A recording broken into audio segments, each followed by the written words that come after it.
What's up, fellow movie buffs and film connoisseurs? It is your self-proclaimed cinema shogun here. And after what seems like an eternity of waiting, we finally have our first look at The Eternals. But before I dive into the trailer, I want to welcome you all here to my new YouTube channel. If you don't mind, go down and drop a like and hit that subscribe button. It goes a long way to supporting the channel. But let's go ahead and dive into this trailer. Now, I don't know if I would necessarily call it a trailer.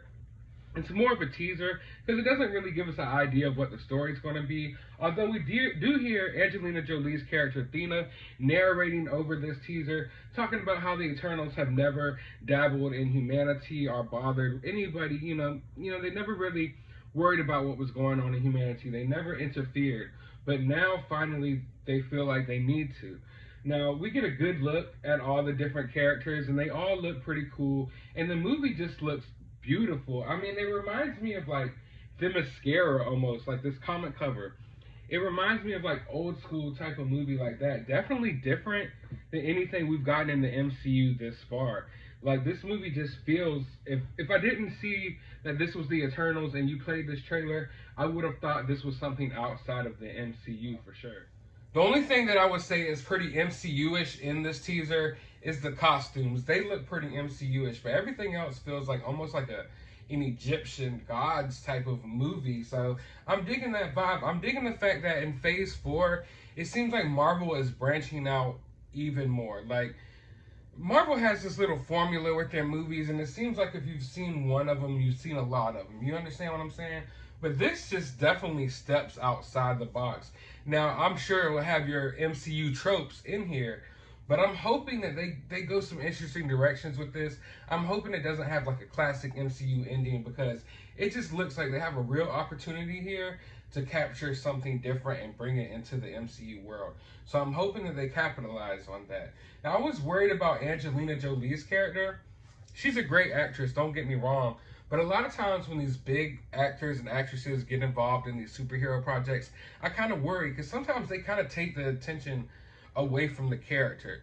You know, when you're seeing someone like Angelina Jolie, this larger than life actress, playing this Marvel character, you don't really see her as the Marvel character. You kind of see her as Angelina Jolie, or at least that's what I thought the problem would be. You know, because we have that problems in other movies. But I feel like she blends in perfectly here. And like the overall vibe of this film just fits Angelina Jolie perfectly.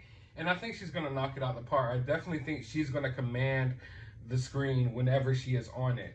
All the other characters look pretty good as well. You don't really get to spend too much time with them, but you can tell that it's gonna be a little different. It's gonna be lighthearted for sure. I like the little joke at the end about leading the Avengers. That was funny. But I think this movie's strong suit, I think is gonna be like just the beauty of it, just the Jack Kirby-ness of it. You know, just I'm a sucker for scenery. Like when I go to the movies, I love when a movie transports me from where I am currently into a new world. You know, hopefully, a beautiful new world.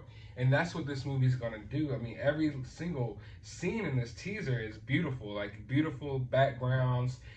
Finally, the MCU finally takes us out of big cities and out of spaceships and out of scientist labs and takes us to this beautiful godly world. And I think that's going to be a breath of fresh air in the MCU, and hopefully they take advantage of that as well. I was upset that we didn't get a look at the Black Knight in this trailer. At least I don't think we did.